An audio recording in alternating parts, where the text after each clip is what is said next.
Welcome everyone. I'm Ana.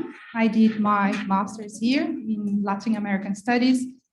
And before we start, I want to do some announcements. So this event has the support of the Faculty of Education IT team. A big thank you to Andrew, John and Claire. Thank you very much for your help and the support of Julia and Eva Foster that will be simultaneously interpreting between Portuguese and English. So those of you attending this event online can listen to the seminar in a specific language. Please select your preferred language from the globe icon that appears at the bottom of your screen for those who are from home, in Portuguese for a bit. Nosso evento hoje conta com o apoio da Julia Spatuzzi e da Eva Foster, fazendo a interpretação simultânea entre português e inglês. This event has the support of Eva and Julia doing interpretation. Para aqueles que participam deste evento online, você pode For ouvir. those listening online, Você pode ouvir esse seminário em um idioma específico.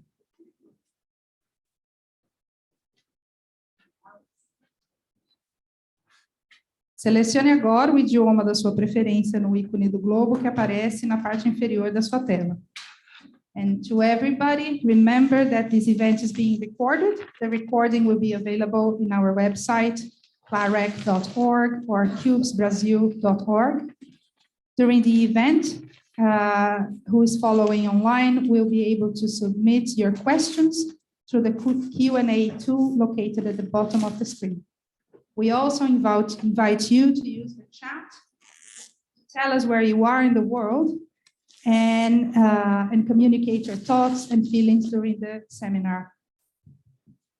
Back to the presentation, it was my pleasure to connect my friend filmmaker Vitter from London and my friend PhD student in education, Alex, behind me, which resulted after the efforts and dedication of many, many more in this event here today.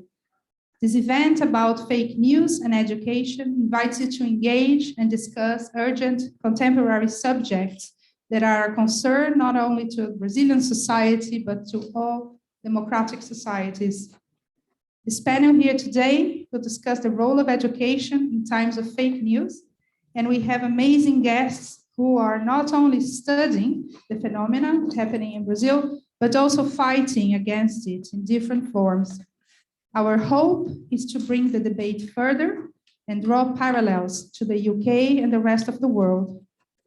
We would like to thank the Faculty of Education for having this space here today, and also the Center of Latin American Studies and CRASH, Center for Research in the Arts, Humanities and Social Sciences, and CUBS, the Cambridge University Brazilian Society, for generously sponsoring this event.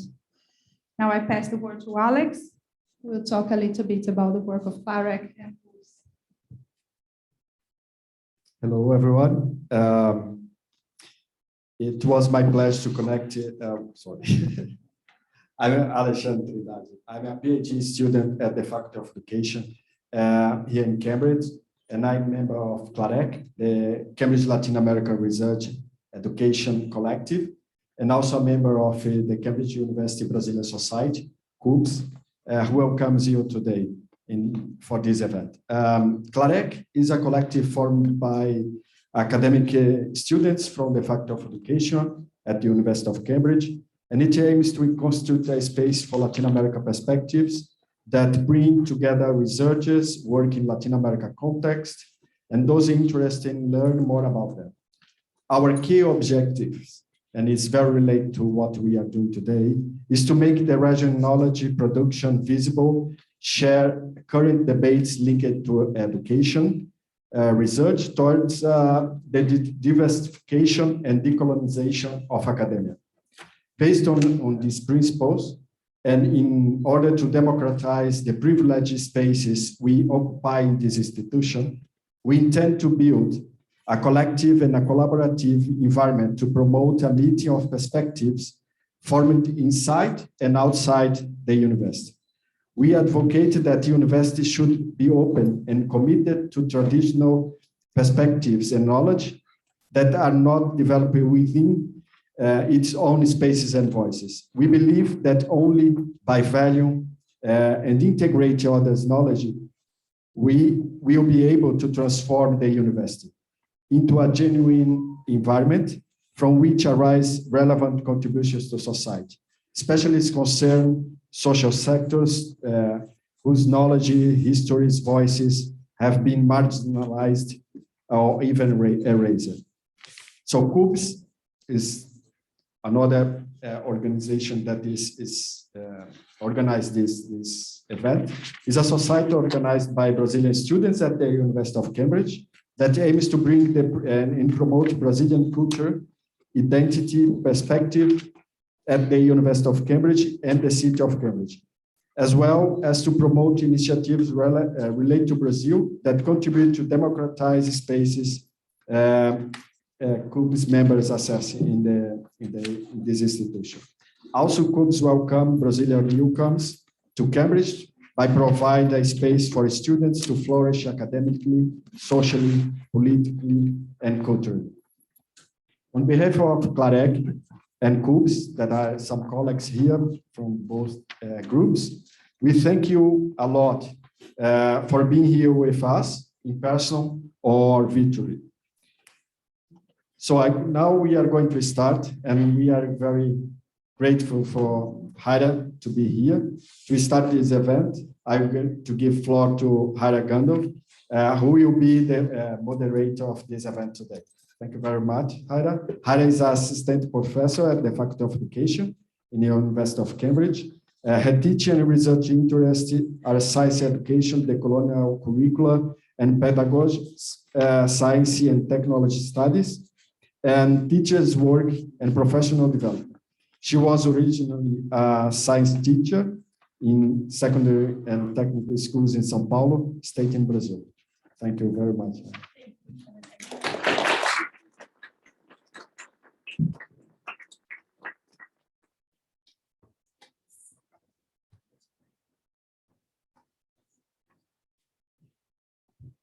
Hi, everyone. It's a pleasure to be here today. And before I officially start my part of this, I just wanted to thank Alex and Anna, especially for the amazing work you did in putting this event together. It's a pleasure to support your work in the faculty as much as I can. And it's a pleasure to be working and to support the work of institutions like CLAREC and CUBS.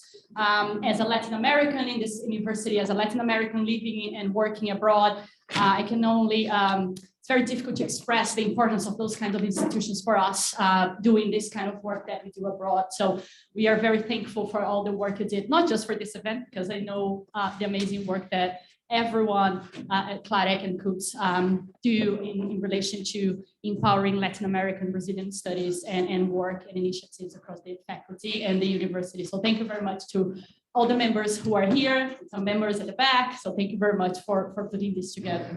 And thanks for inviting me to moderate this table on behalf of the Faculty of Education, which is kind of feels a lot. So like Alex said, I am originally a science teacher. That's me, my heart. I feel like I am a science teacher in my heart.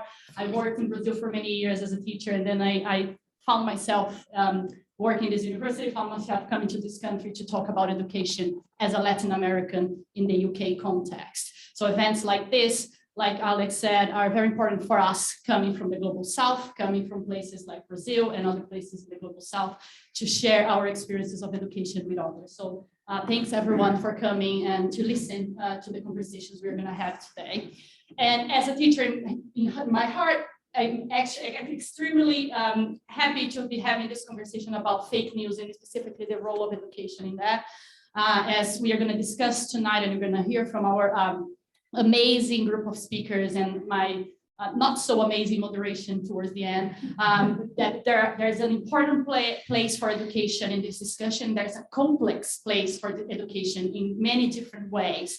Education has been not just being used as the hope for fighting against fake news, for instance, but it's also something that suffers from fake news. We have scholars participating in the table today that are educators and are not doing education in Brazil anymore. And there are several reasons for that. And one of the main reasons is the topic we are discussing today. So I just wanted to flag that as an opening to the day. Apart from moderating the conversation and keeping time, which is good for a teacher, right? We like to keep everyone on track. I was actually also put here to give you a very brief overview of the agenda for tonight. So unfortunately, our head of faculty, Professor Susan Robertson, cannot be with us today. She had a personal problem, but she sends her apologies and she welcomes everyone to the faculty. Hopefully she can come and talk to us in a different moment about what discussing fake news and what discussing fake news in relation to education, in relation to fascism, in relation to the rise of populism across the world, what that means internationally. So although we are talking about the case of Brazil here, I know that Susan and a lot of us here in the faculty are very interested in understanding the international global side of those discussions. So it'd be great to hear from you here as well about that. So she sends her apologies and thanks everyone for being here and to work with us on this topic. I also want to thank our amazing group of speakers tonight. Márcia Tiburi, who's going to be the first person to talk in a couple of minutes. Thank you very much for coming. I'm going to introduce her in a second. We also have Wyllys, who is going to join us from Zoom, because now this is live. Hybrid events is a thing now. So Jean, thank you so much for being with us, even from afar. It's a pleasure to have you here. And then, of course, for some of you might know him already from earlier today, we have the amazing Vitter Fraga as well, sharing his work around the coup and fake news in Brazil. So thank you very much to everyone. It's a pleasure to receive you in the faculty. Now, without further ado, I think we are ready to start with our first speaker. I am extremely happy to receive Márcia Tiburi here tonight. Márcia is a philosopher, plastic artist, and writer. She's currently living under exile in Paris and works as a professor at the University of Paris 8. She has written extensively about the rise of fascism and fake news in Brazil. She authored the book, The Psychocultural Underpinnings of Everyday Fascism, published in 2021. Some of you possibly saw her talking about the book on that table over there. And she's always happy to talk a bit more about her book because it's an amazing publication. So thank you very much, Márcia, for coming, and the floor is yours. Thank you.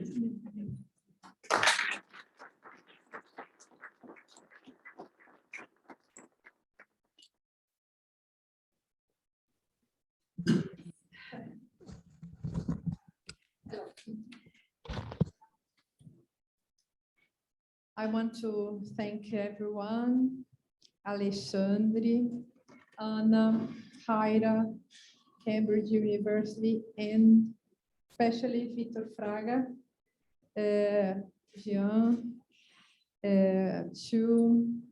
I will try to speak in English, but if it's too difficult for you, I will switch to Portuguese, change it to Portuguese. But I will try to speak English. I will try to speak it slowly to make it easier, this conference. Then we have a common subject that is to reflect on fake news in the context of education. I think you all know Education After Auschwitz, published by Theodor Adorno 60 years ago, around 60 years, I think. I would like to begin by talking about this text because in it, Adorno says that all educational efforts should be made to overcome Auschwitz. Having said that, we can consider that all our efforts should be made to stop fake news. Why do I say that? Because fake news is a generic name for lies. I am a philosophy professor, and I have spent my life trying to understand how mentalities and sensibilities are constructed. We are beings that inhabit, lives in language. And that means we inhabit three complex territories: the realm of truth, the realm of lies, and the realm of fiction. These territories are in dialogue with each other and all have cognitive, epistemological, aesthetic, ethical, and political validity. And for this very reason, they can function as weapons, as forms of power. Certainly, lies are used as a weapon, that is, as a methodology and a political technology against which we need to oppose truth and fiction. Disinformation and the fake news that feed it are a fundamental part of the construction of a propitious terrain for the implantation of the brainwashing processes essential for fascism. Fascism, as well as all authoritarianism, destroy people's subjectivity in order to better dominate their minds and bodies, and in this way, their lives as a whole. To understand the issue of fake news, we need to understand something about the establishment of fascism that happens through fake news, smear campaigns, and the whole context of disinformation that advances in the world today. This means that we all need to understand power games, and that education needs to talk about power to explain how teachers, students, and society as a whole are being victimized by power games. I really believe that the school curricula, for example, need to be dedicated to an education aimed at understanding power games in our time. This implies understanding the media, religious discourses, and the historical and political process that affect people's private and collective lives. The moral and political task of education cannot be erased. In this sense, it is important that young people and children, as well as people of all generations, are informed about the ways in which what is true and what is lie are constructed and manipulated. It's evident that the history of fascism is the history of lies and fake news. It's not possible to form lucid people if we don't show them the power games, which are language games, in the context where they live. I am in favor of a very interdisciplinary education in which we study story, philosophy, geopolitics, art, mathematics, languages, all of these at the same time, and keeping in mind that children and young people are beings open to the world and that they are capable of making relations between all these subjects. The urgency of the work of discernment is renewed in this moment in which the strategies of psychopower take over minds, and the whole scenario of subjectivity in which language is produced is under siege. I have further developed the thesis of language under siege and of fascism as a language game, as well as the thesis of the consumerism of language in the book just published by Bloomsbury. I would like to talk a little more about the concept of psychopower, because I believe that education as the formation of the human being must be attentive to it. We are under a cultural war, and within this war, there is a real operational war.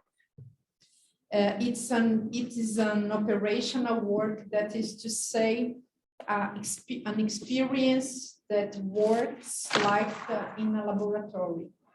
What I understand as a laboratory?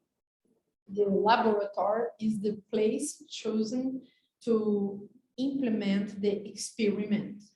In this case, Brazil was chosen for this experiment, but several other countries have been joining the same process. Part of the experiment in the laboratory is concrete. It implies dismantling the institutions and the system of rights guaranteed in a democracy. In the 19 around the 19th, Moniz Bandeira said that Latin America was a laboratory of neoliberal experiments. After him, many people began to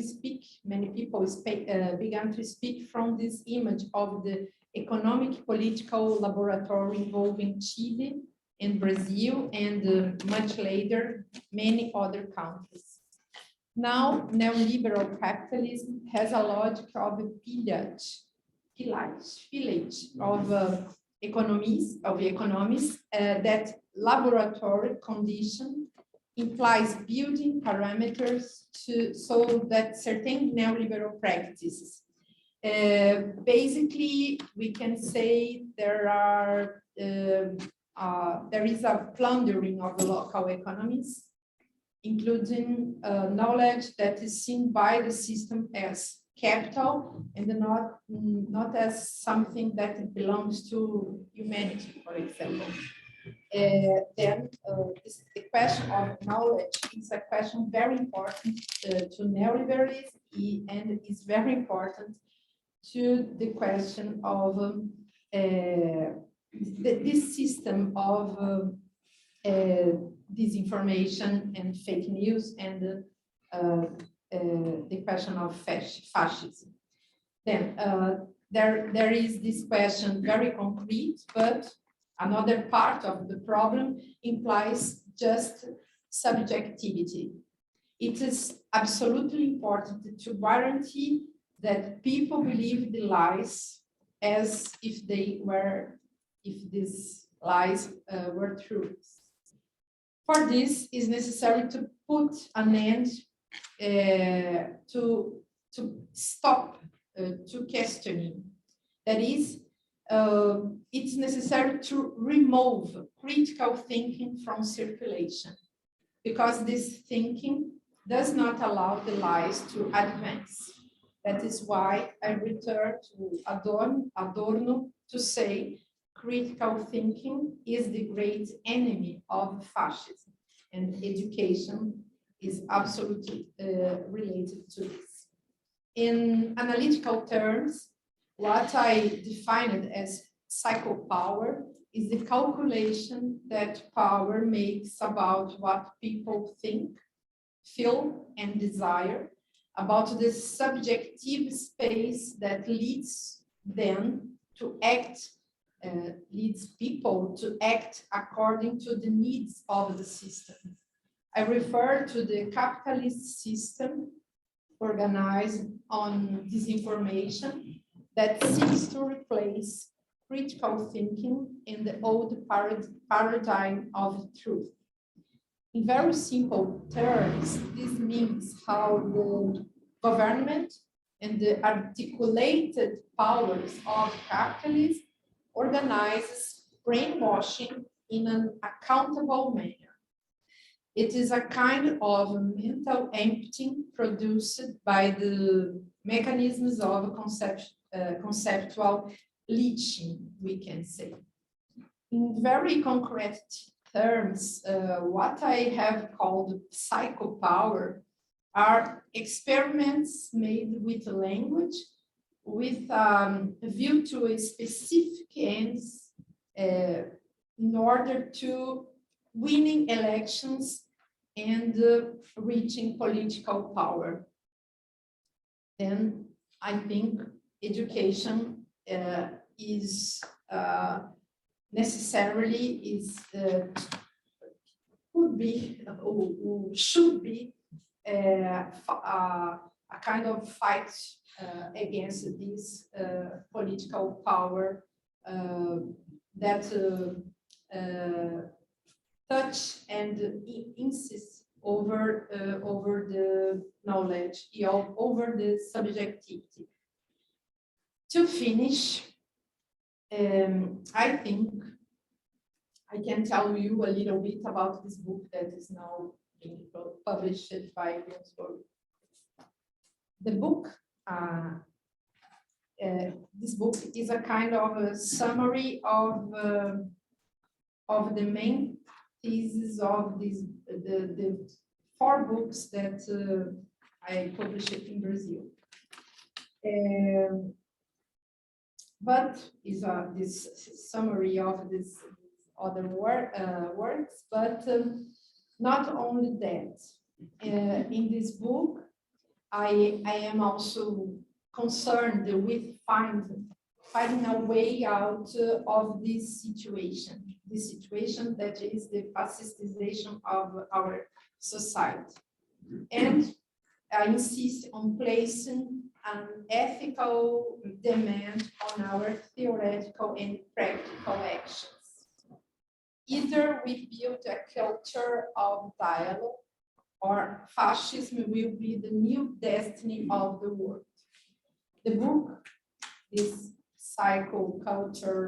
cultural underpinnings of everyday fascism, has a subtitle, Dialogue as Resistance. And this book brings several reflections trying to show the links between the ethical or subjective, aesthetic, and political levels of this. The book speaks of the social, about the social and subjective basis that produces fascism, but also of how fascism is a political technology of neoliberalism. What explains the phenomenon of Bolsonaro, himself a kind of, we can say, scarecrow on the plantation in a country choosing to be an eternal colony of imperialisms and the colonizing states at the service of capital, like all of Latin America. Bolsonaro has only one function in this government, to be the puppet that calls people's attention every day and is the main operator of the manipulation of the masses. Paulo Guedes, for example, the corrupt economy minister, is the real boss of the operation of destruction of our country, Brazil. My work has been to show how the operation of fascistization works as it is an operation in language. In my book, published in 2015, called How to Talk to a Fascist, I talked about the signs of fascism in the Brazilian culture around, for example, 2013. In that book, whose theses are resumed in this book in English, I said that the hate had been invented in the form of a language game. I have been working on the relationship between language and politics, and it seems more and more evident to me that what has been called by many political thinkers and analysts in general, the hate speech is a specific language game that can be implemented through the mass media in societies just to manipulate the masses. In this book, I want to show how fascism also advances with characteristics that make it even more popular and strong for the hypnotized masses.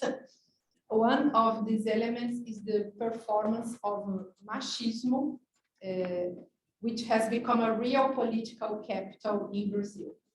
In Brazil, screaming hysterically against political minorities, manifesting with grotesque speeches, has become a common performance used by many political men, and all the people who seek fame in the era of politics reduce it to spectacle. Sorry.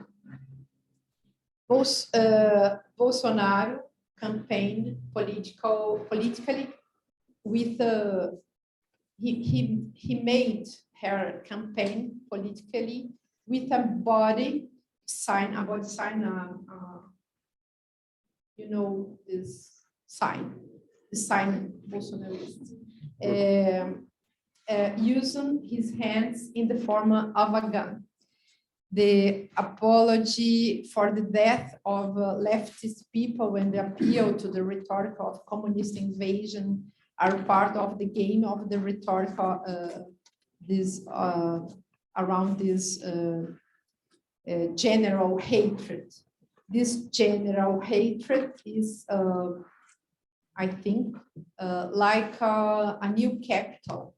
A capital, the hate speech is like a merchandise that I can buy and we can put in circulation as if we are fascist. There is, however, behind the rhetoric of hatred, what I called the rhetoric of, we can say, bewilderment, like this. I think is kind of worse than this rhetoric of hatred. The project of psychopower is just to produces incoherence and produces like a delirium all the time. It's important to leave people to don't comprehend nothing. And then I think this is a very interesting part of this end game, this language game that is fascism in my point of view. Then this neo-Nazi fascism, as I am currently calling this phenomenon, is just like a language game. It is all part of a strategy in which psychopower is the role, the calculation that power makes about what people think and feel, and the actions, what people can do is calculated by this psychopower. My book was written precisely to alert and help dismantle this thing called psychopower, this system, as critical and reflective thought. Philosophy is the greatest shield against the barbarism of fascism, and we can say the same about education. That is why it is worthwhile to continue teaching and writing despite all the losses and all the horror. We must continue to fight for the freedom of thought and the expressions against its mystification and manipulation. Thank you very much.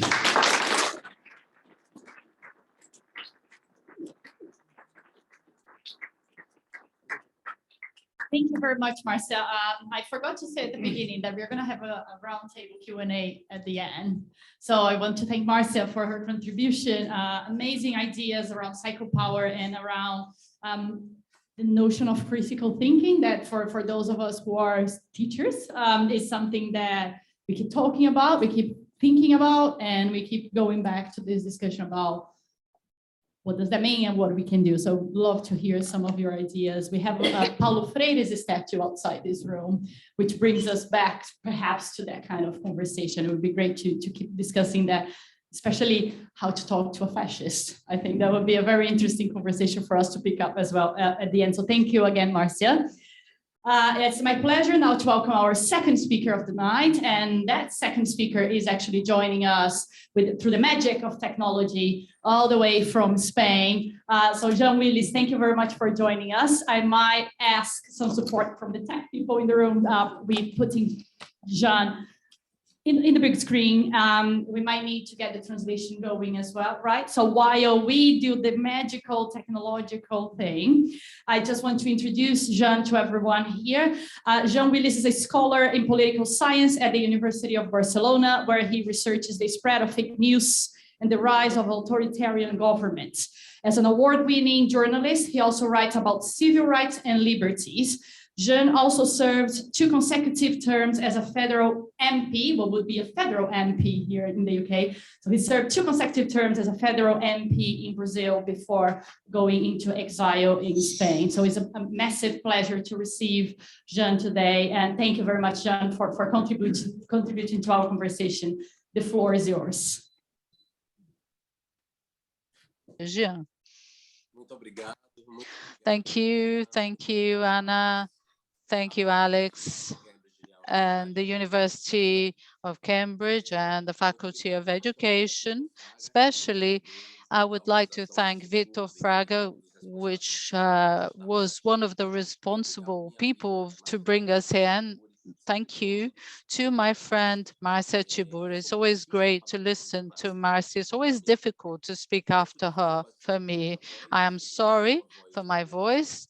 My voice is a little hoarse because I'm just coming out of a flu, and I'm sorry not being there in person as expected. Unfortunately, I had a problem with the renewal of my immigration papers. I am in exile, as you know, and because there was a delay in relation to these documents, I was not able to be there with you face to face, most particularly because the UK is no longer part of the European Union, which makes it even more difficult to go from the EU to the UK.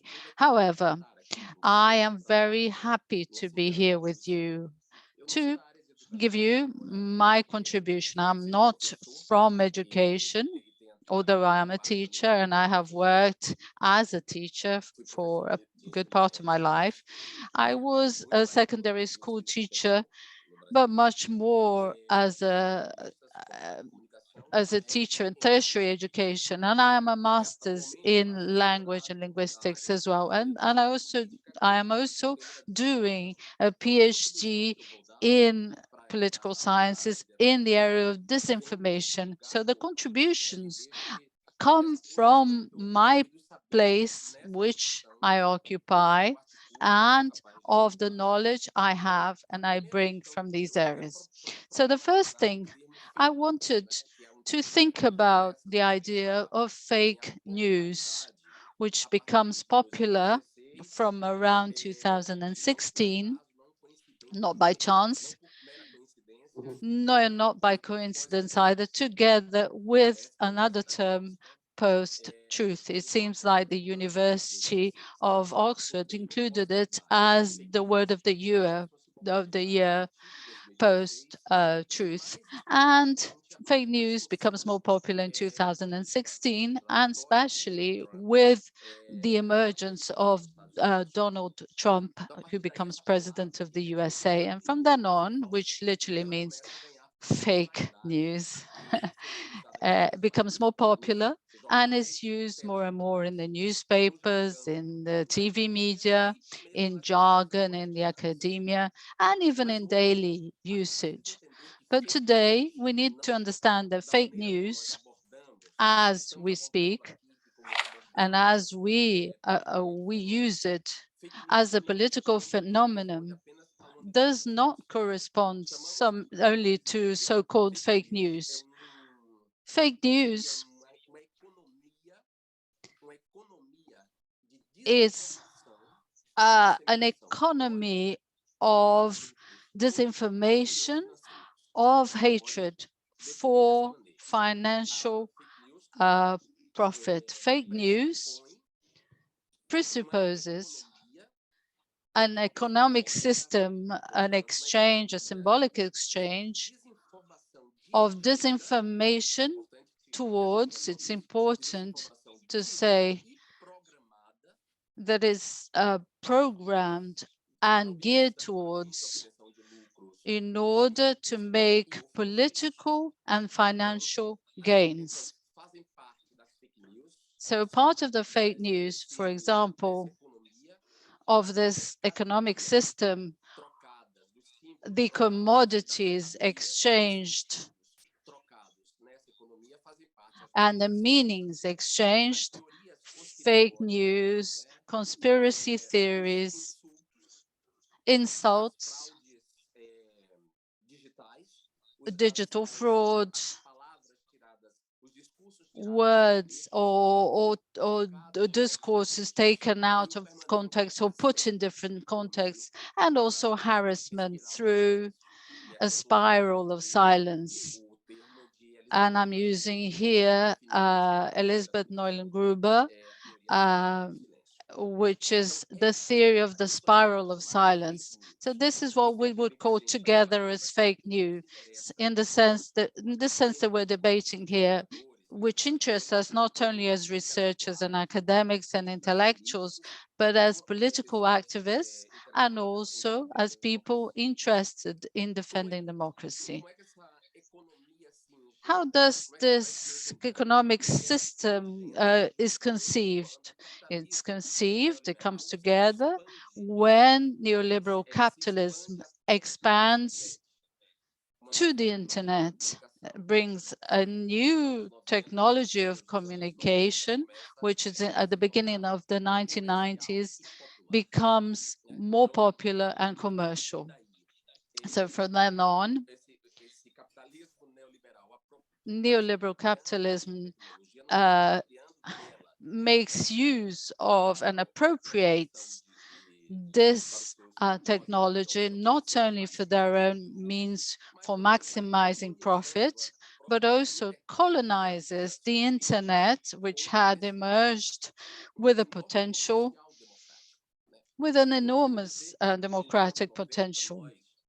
We used to say that in the 90s, where I was a computer programmer, where I went to university to learn communication, we believed that the internet was liberating because it would break the means and the model of mass communication. So you had a mass communication where you had one receptor that was broadcasting a message to thousands of receptors who could not answer. And so you had this mass communication means, which is emitting these messages to the mass, and the mass is not acting through words, but through silence, which Jean Driard used to call the shadow of the silent majority. So the masses, they would say if they like or didn't like a program, if the audience would be reduced. So internet then appears as a possibility, a new possibility for communication, changing this communication, making it a circular model where the emitter is also the receptor. So the internet, like earlier technologies, produces a great and enormous impact in the old technologies. So whenever the new technology arrives, it redefines previous technology when it doesn't absorb it. So, for example, the world went through the radio era. So when television comes, television incorporates radio, bringing something which it has, the image, something new. And really, an image in movement was already in the cinema as an earlier technology, but the videotape is incorporated in the technology and swallows up the radio. And the same thing happens with the internet. Internet produces a great and enormous impact throughout all the other mass technologies. And at the same time, it converges, and all these medias and all these means come into the internet. And of course, these technologies don't change only our habits, the way that we are in the world, the way we exist, but impact our cognitive structures too. So when neoliberal capitalism appropriates itself of this new technology, which had this great democratic potential, it reestablishes our relationship with the space. I always use a metaphor, I've already talked about this before, of the ocean and the aquarium. So we had in front of us an ocean which had to become well known, to be navigated, and then the neoliberal capitalists arrived and made our relationship with the ocean a relationship within an aquarium. So it constructed these invisible walls, which stops us discovering this ocean. And these aquariums in the internet, they are the social media, the apps and social medias, or social medias and their apps. So we were gradually losing interest in navigating, surfing the internet to become users, followers, or members of certain communities. Our relationship becomes one with the apps which are already made for us and installed in our devices. These devices that we carry and we charge, which are a revolution in the sense that we bring our television in our pocket, something that we couldn't imagine in the 1990s. The idea of a worker would go to work taking his own television. Now we take our sound system and our TV and everything with us, which is constantly in this flow of communication. So the appropriation, a neoliberal appropriation, as it's also changing itself and transform itself, which Shoshana Zuboff calls vigilance capitalisms. It doesn't just only appropriate, take over the space, but uses the hardware where the softwares work, which are our mobile phones, our tablets, our laptops, and transform them in surveillance devices. To start with, it would be, let's say, a commercial surveillance where they identify our behaviors and our patterns, words that can be changed into publicity aimed at us. So platforms such as Facebook, Twitter, Facebook, etc., started to collect information about us, all sorts of information in this interaction that we have with these tools. We are constantly providing them with this information, and this information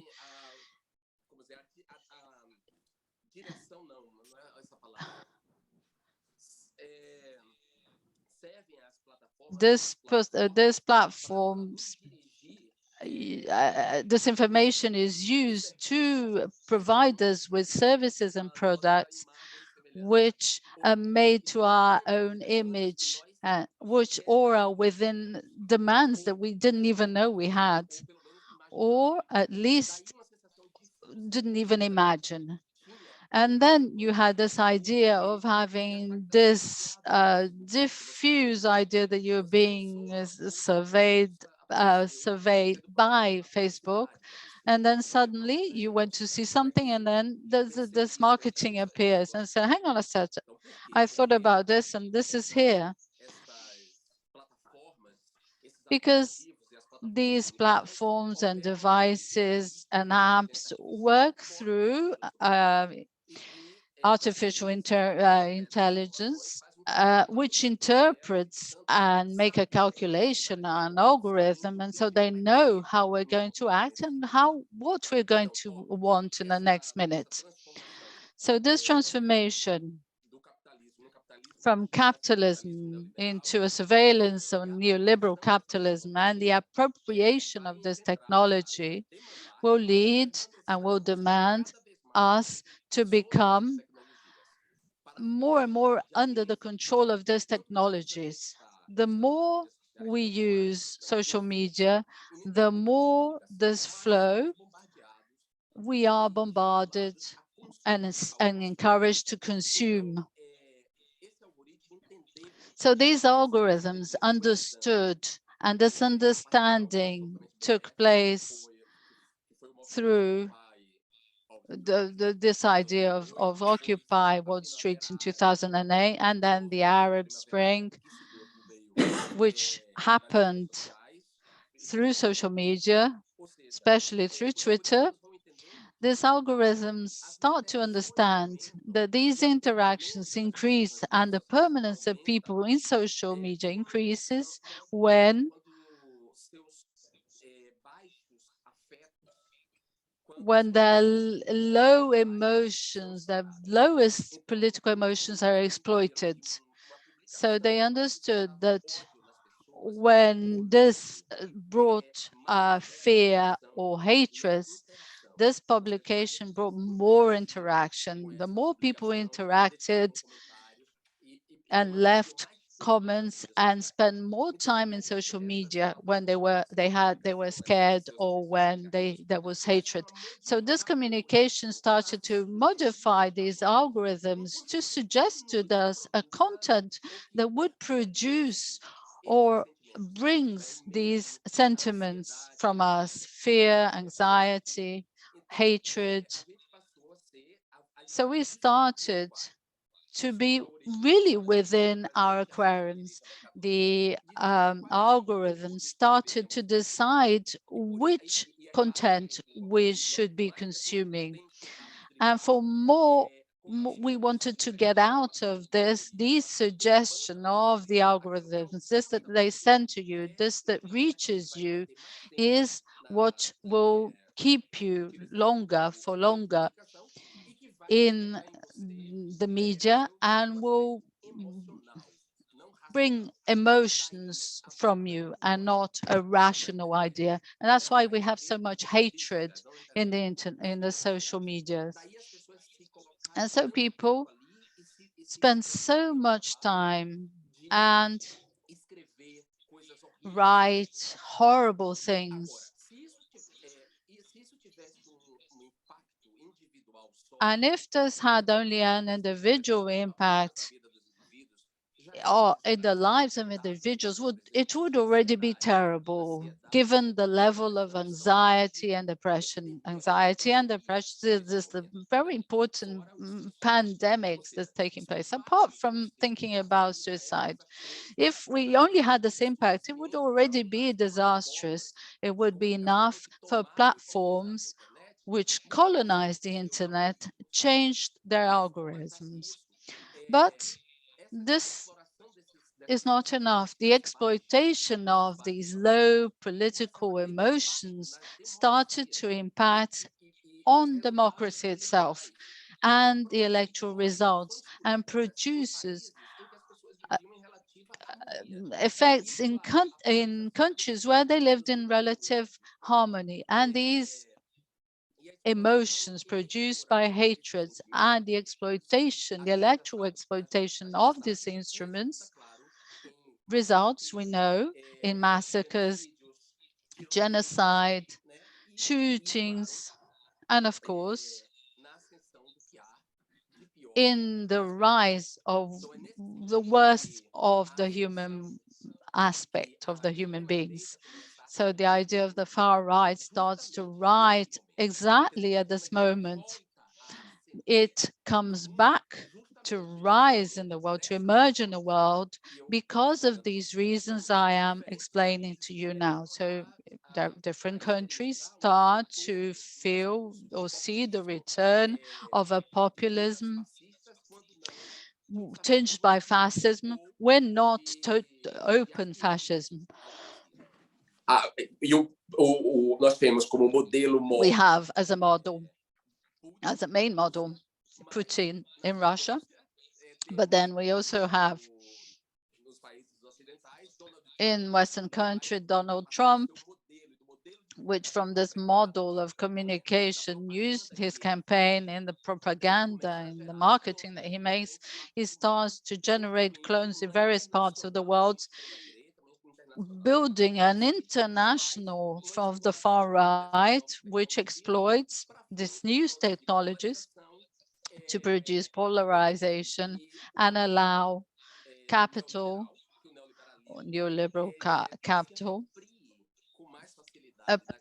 takes over the wealth and the natural resources of certain countries very easily,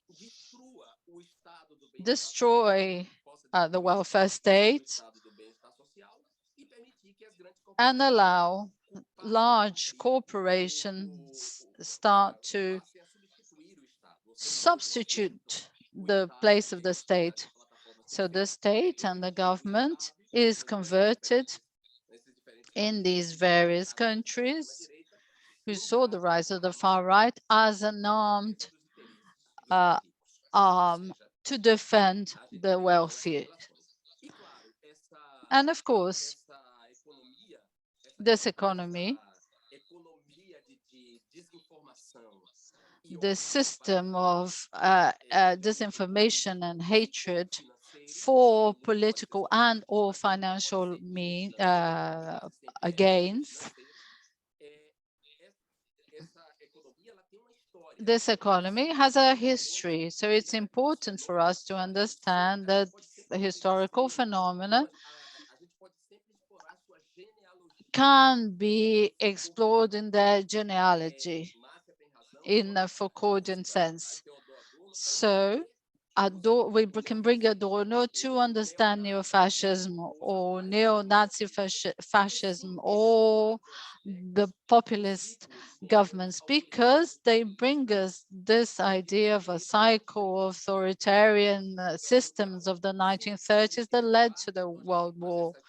So we need to look at this genealogy, which is a little of what I do in my work, where I'm looking into the genealogy, the use of lies in politics, and forces us to understand that we need to do not only this genealogy, but also the archaeology of certain lies which are taken as truth from a long time ago. So one of the big lies which is taken as truth for a long time, which served to colonial and neo-colonial projects and the invasion of countries, the maintenance of dictatorships, is the phantasm, the ghost of communism, the fact that there is communism threatening the world, and that this communism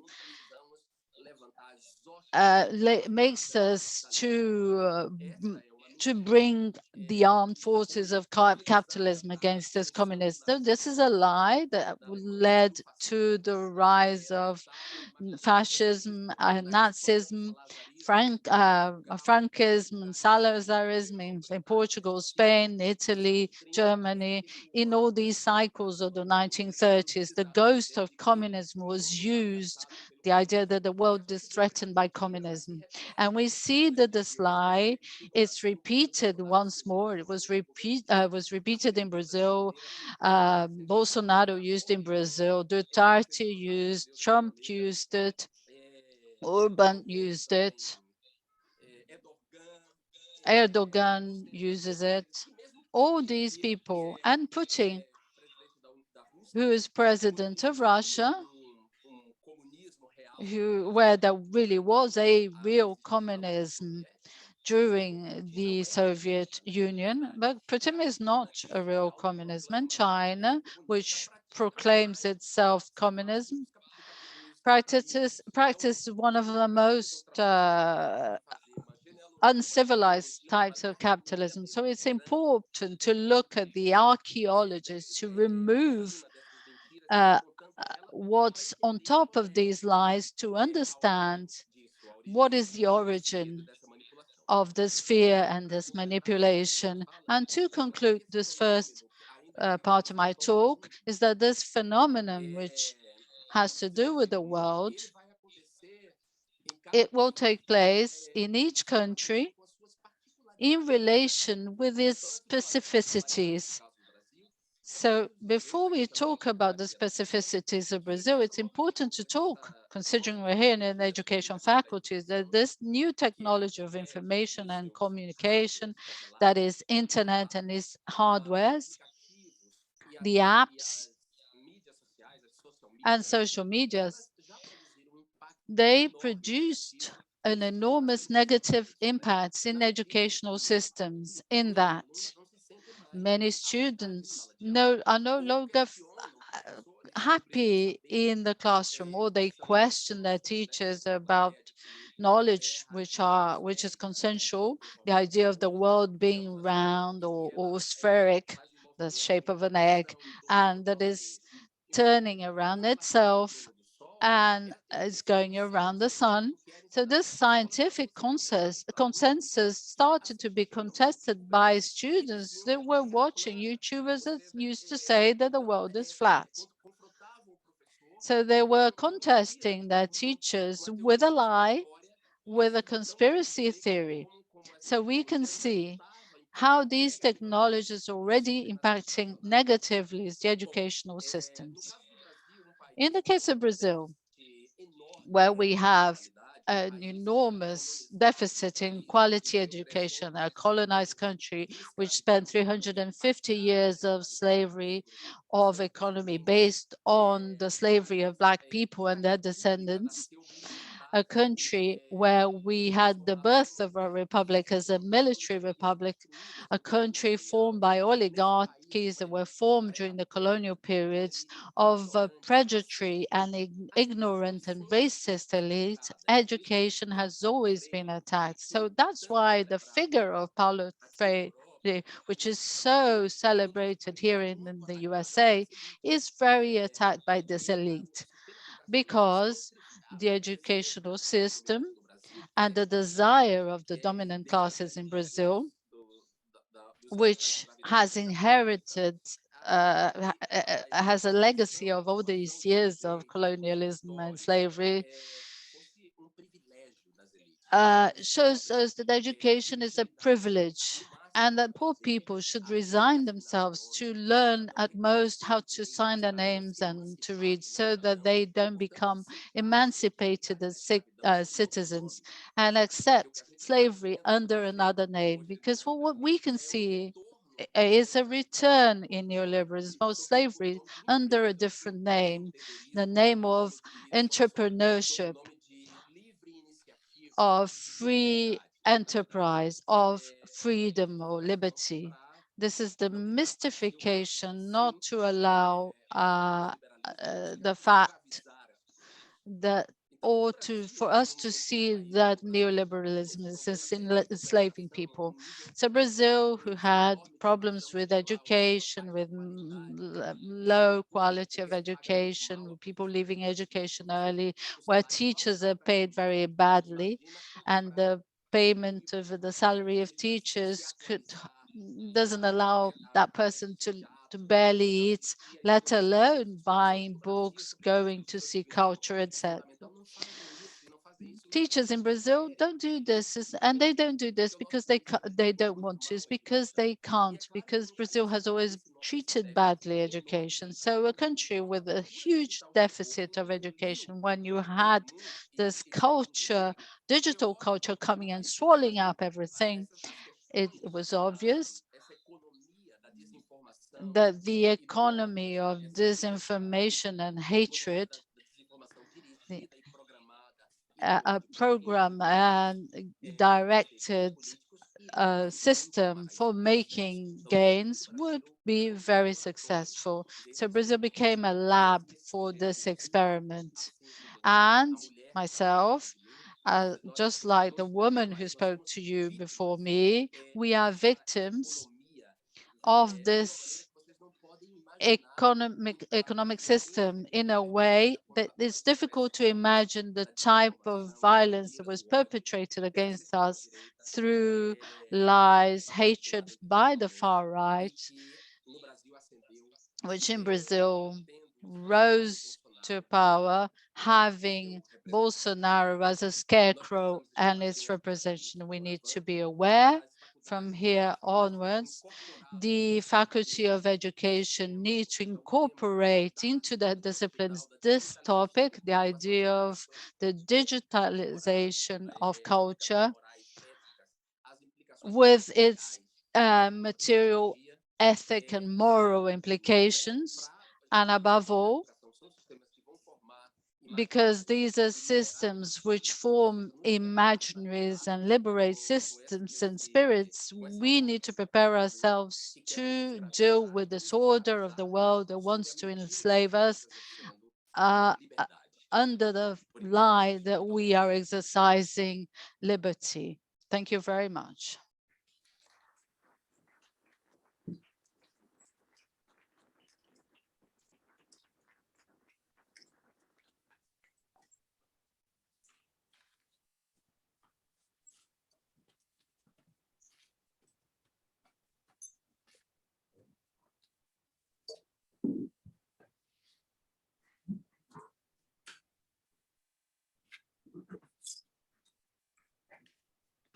Is this working? Let me try. Just checking that the team on Zoom can hear me okay. Just to check if this is back. Agora sim. Yeah, John, I think you're saying hi or yes, means that you can hear me. Okay, that's great. So thank you very much, John, for your amazing presentation. It brought me so many follow-up questions that I'm going to perhaps put to the table. But one thing that I feel that is extremely important for us academics in social sciences, in humanities, in education specifically, but also in the hard sciences, if we want, working in fields of natural sciences, technology, is to think about what is our role in this kind of situation. What is the role of technologies? What is the role of us working with technologies, with science, with people, with societies, with culture in these discussions that Jean put for us? And I can already say that I'm going to bring a question to the table in relation to what does it mean to be an academic in this scenario, no matter which area you work, no matter if you work more closely to society or if you work more closely to a lab that is self-contained. What does that mean for us working in knowledge production, in knowledge development, working in knowledge teaching, to work in a scenario where, like Jean mentioned, we have a policing kind of system around our professions of people who speak to other people and produce knowledge for several different reasons. So I'm going to bring that back in a couple of minutes when we come back to the table in the discussions. I just wanted to put that forward for you to keep thinking. And in the notion, in this idea of producing knowledge and producing information, I want to welcome our third speaker of the night, Vitter, who is going to talk to us a little bit about the work he has been doing as a filmmaker around this topic and in this idea of communicating what is happening in Brazil, what is happening more globally, and engaging with the pitfalls that might come from putting yourself out there and talking about this area, this work on fascism, this work around fake news in a scenario of an actually authoritarian government. So thank you very much, Vitter. So just to give you a sense of who Vitter is, because he's a very prolific filmmaker. So Vitter is an Anglo-Brazilian journalist and filmmaker. He's the founder and director of the D Movies, the portal for thought-provoking cinema. And he co-directed the documentary, The CUBS Factory, about the role of media manipulation and fake news in the collapse of Brazilian democracy and the rise of neo-fascism. So thank you very much again, Vitter, for contributing to our event tonight. And it's a pleasure to have you here. And the floor is yours. Thank you very much, Heiner. Well, I feel really, really humbled and also a little bit daunted after talking after two huge titans. And I'm a journalist. Journalist knows very little. We investigate something over there, then we go somewhere else. But I do think we play a pivotal role all the same. I strongly believe cinema is not merely entertainment. Cinema is a very powerful hegemonic tool. Cinema is not a tranquilizer where you sit back and absorb it. You may do as well, but you're being manipulated, and manipulation mandates that the person that's being manipulated is not aware of the manipulation. So I believe in cinema that hits you like a ton of bricks. Cinema that makes you think. I'm not a very prolific filmmaker, actually. This is my very first film. It took me and Valnei sitting over there 4 years to make it. So we have worked very, very hard, and I do plan to make a lot of films. I've already finished my second one, but this is my first one. But what I wanted to say, this film is an educational tool. It's not a piece of entertainment. It's a film that should teach some lessons so that we don't perpetuate the errors of the past. Some of you were here earlier and they watched the film in its entirety. I'm going to show a short extract from the film, 4 to 5 minutes, and then I'm going to say a couple of words about it. So roll the tape. Let's do the tech magic again.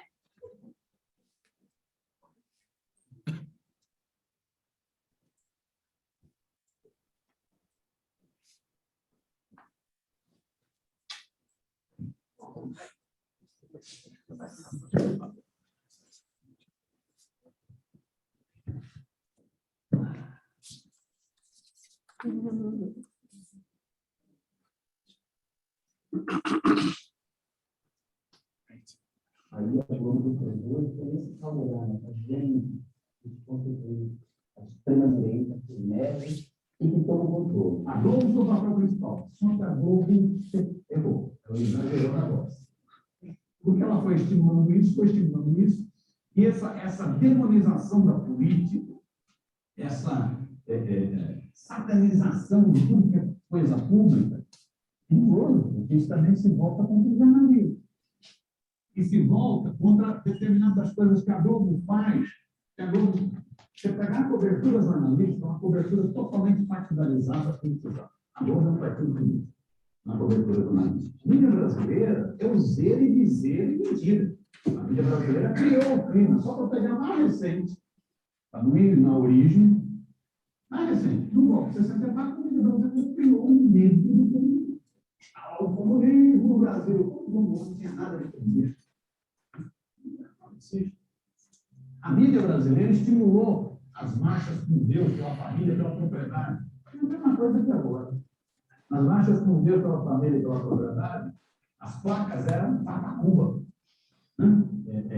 Em defesa da família, há mesmíssima coisa agora. Estimulou mentiras. Envenenou a sociedade, contaminou a sociedade e contaminou esse setor feminista da sociedade.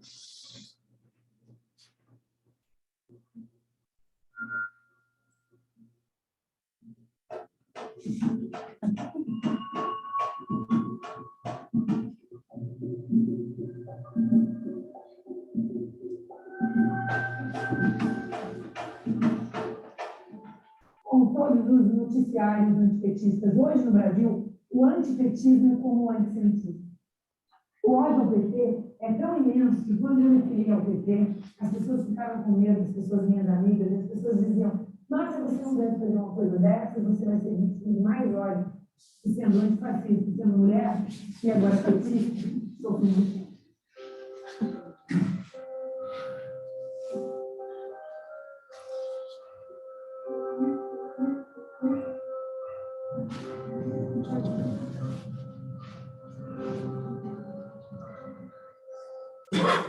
Nós temos duas tradições extremamente golpistas. A escravidão acha que a questão social tem que ser resolvida com violência e repressão. E a ditadura acreditava que para o país se desenvolver e crescer, não tinha de ter democracia. Esse processo é o processo, eu diria, mãe e pai de todos os golpes.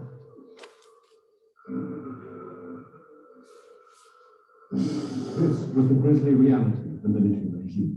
In 1990, a secret mass grave from the early 70s was discovered in the Sao Paulo cemetery. It contained more than 1,000 bodies.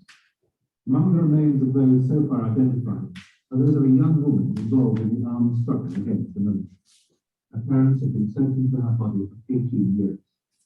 According to her father, she had been violated with a truncheon and her breasts had been mutilated before she was killed.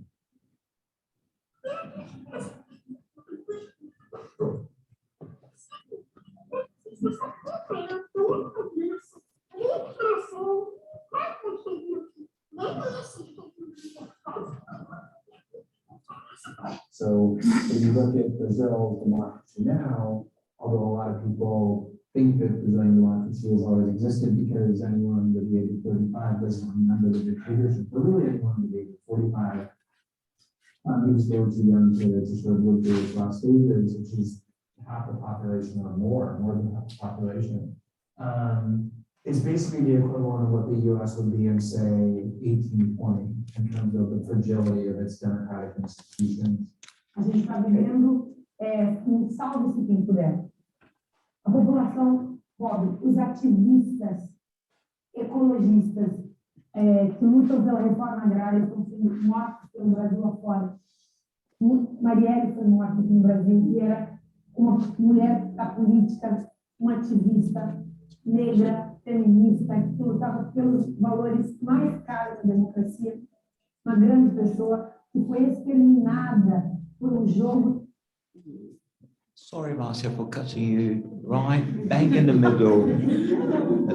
I feel really, really awful, but then I have another reason to invite you to come on the 29th to see the entire film. There will be a debate with Jean, with Márcia, victims of fake news in Brazil, and there will be victims of fake news in this country. So Jeremy Corbyn will be there, and Baroness Christine Blower, who is a member, she's in the House of Lords. She's an anti-fascist campaigner in the House of Lords. And the BFI is a very prestigious, very conservative organization. So we had to fight a lot to get that screening in there. So why did I want to show you these little extracts? I wanted to talk about a few different things. First of all, the fear of communistization, which has been creeping throughout the history of Brazil. In the 60s, we had a coup to save us from communistization. It's all back now. And we had the Workers' Party in power for 13 years, and they're saying they're coming, they're going to turn Brazil into a communist country. The Workers' Party is but a center-left party, has even embraced some very implemented some very neoliberal strategies, raised a lot of heads. And I think it's not very different in here. I'm going to read to you. This is from 17th of June 2020 in the UK. The government has ordered schools in England not to use resources from organizations which have expressed the desire to end capitalism. The Department for Education guidance issued on Tuesday for school leaders and teachers involved in setting the relationship, sex and health curriculum characterized anti-capitalism as an extreme political stance, and it equated it with opposition to freedom of speech, anti-Semitism, and the endorsement of illegal activity. So I think the writing is on the wall. What we're seeing in Brazil is not exclusive. There are many parallels on both sides of the Atlantic. People say there has been no dictatorship in Brazil. That woman clearly said that after we saw a video about the bones. Bolsonaro once joked about the bones. People were searching for the bones of people killed by the dictatorship. And he said, what are dogs? What are you doing seeking bones? So that's the level of perversion you get. And a lot of people believe there was no dictatorship.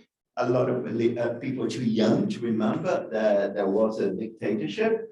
And a lot of people don't believe fascism would really destroy democracy. Yeah, more than often, more than once, many times. I've heard people say, oh no, he's not going to do that. Bolsonaro is not that bad. So people really underestimate the power of the fascist forces. Yes, and this is really through a perversion, a misunderstanding of education. First of all, the understanding that communism or anything that's anti-capitalistic, that's critical of the establishment, is toxic. We've seen the near criminalization of the Antifa movements, which is a huge perversion. I mean, we want a war against fascists, but now anti-fascists are being criminalized. So the point I want to make as a journalist, and I don't like to speak for too long because I allow my film. It's not just my film, it's a film by Barney as well. We're sitting over there. Oops, no, he's vanished. No. Oh no, oh no. Both of us worked very hard on it. So I really hope you can come on Sunday. If you're in London, the film will eventually be available for streaming. That's my little contribution as a journalist. As a Brazilian journalist living in the UK, reminding people in Brazil that the phenomenon is being observed from outside, but also telling people in the UK what's happening in Brazil could happen over here as well. So that's my duty, and I'm very glad you're here listening to me. So thank you so much.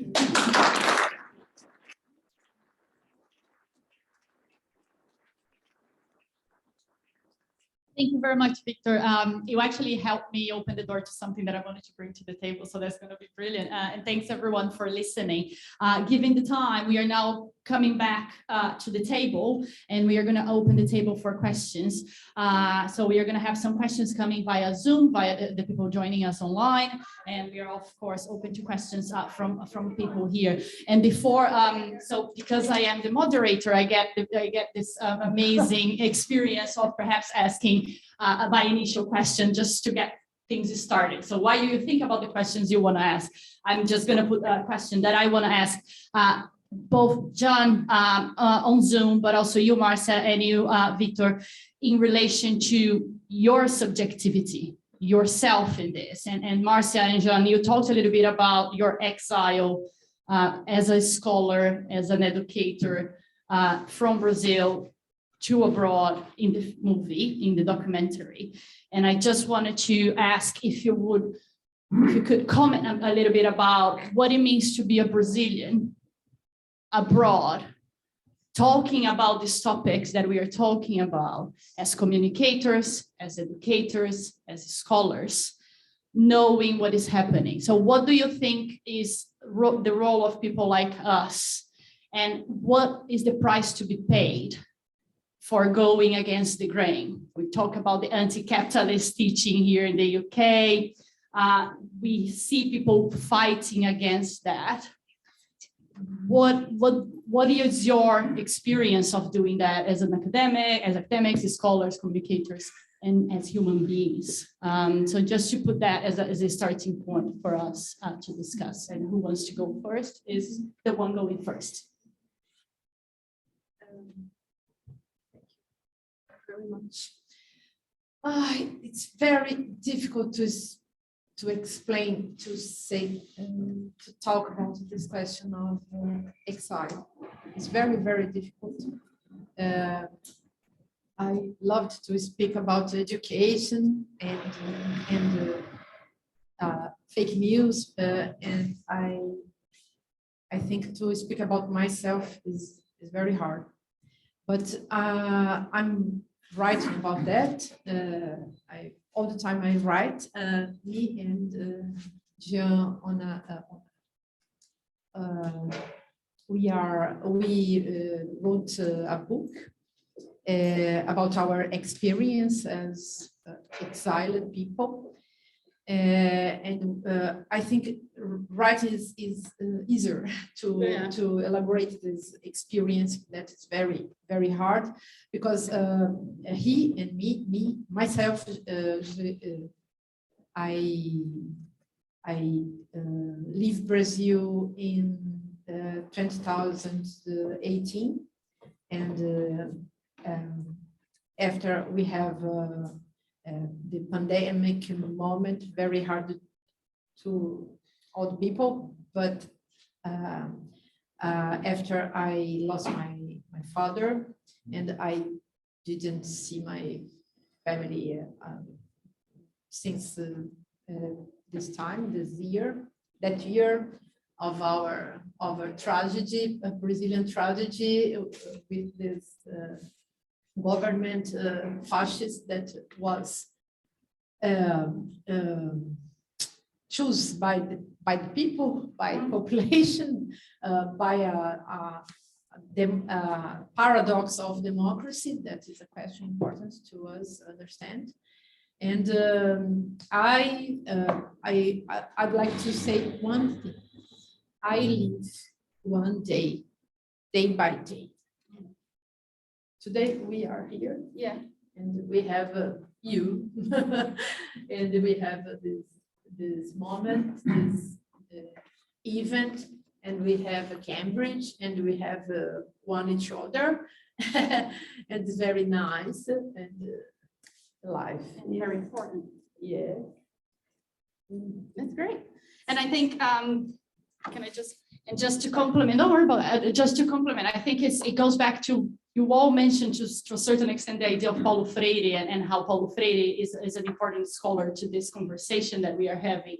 And I think one thing that reminds me, and he lived through the same kind of experience himself, and his notion of pedagogy of hope, his notion of hope and solidarity is really, I think, something that we as scholars and as people working in this field need to embrace. And I hope these spaces like the ones we are trying to create really bring us together. And I think there is something that you put together about hatred and about dialogue, which is something that comes, Paulo Freire was really putting forward in his work, like how can we come together in this scenario, and how can we empower each other in this kind of work, because I think we need each other more than ever, right? And I think there is another thing very important, that is people that are not Brazilian.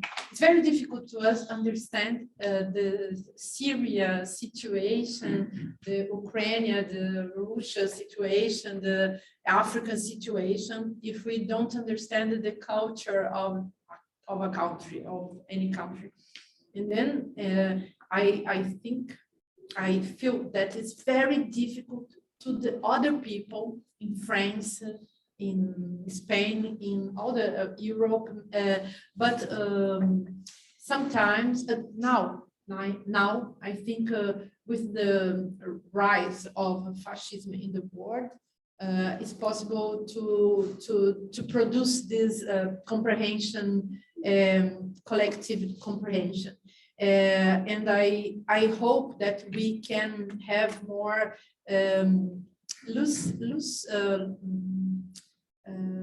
wisdom and more reflection and more dialogue abroad between the countries, and we need to put together our tragedy. Also, here in England, you have a problem, a lot of problem. The problem of monarchy, sorry, but the problem Boris Johnson and the rise of rights, restrict rights, and all the countries in the world. And then I think we need to fight for international kind of how can I say that cidadania, how can I say citizenship, international citizenship, a cosmopolitan citizenship. Because we need to fight together. That is very, very important to overcome this situation here and in all the world. Thank you. Victor, do you want to share a little bit of how do you position yourself in this? Also in terms of making the movie, right? Yeah. Well, my situation is slightly different. Differently to Márcia and to Jean, I moved to this country donkey years ago, long time ago, and I came here by choice, and I love this country. I love this country to pieces, which doesn't mean I love the monarchy. I'm a Republican.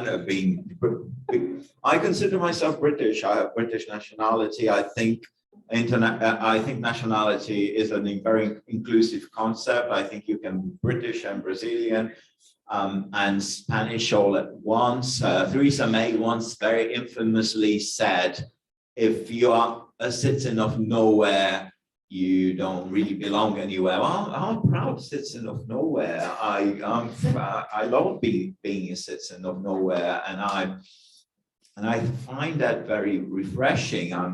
I eventually want to do a film about media bias in Russia, and I want to draw parallels between Russia, Brazil, and the UK. And so the way I see it, my role as a journalist is to continue. I want to continue to investigate the topic of fake news and media bias.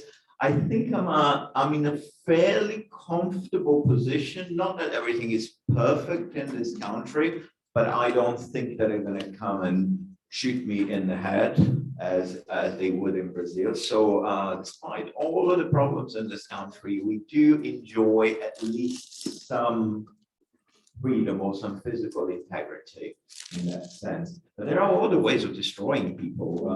I mean, look at what the media did to Jeremy Corbyn. I mean, you may not like him, but I think very few people will disagree that there was an orchestrated media campaign to paint him as a racist. And again, I'm not a huge fan of the man. I have a lot of reservations, but I'm not going to applaud when the media in the entire country are attempting to deconstruct him.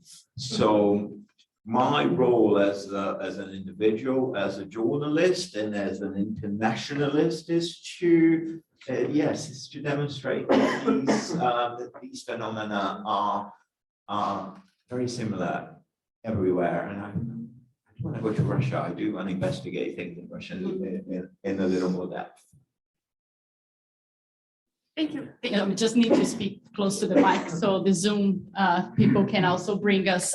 Jean, I don't know, Jean, if you want to come in and share some of that as well. Otherwise, we can collect some questions from the public. Jean, eu não sei se você...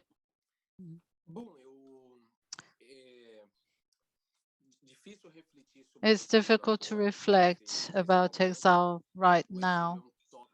Exile is a theme in itself. It needed its own conference. But Márcia, Tiburi, and myself have dedicated ourselves to this task from our experience, our individual experiences.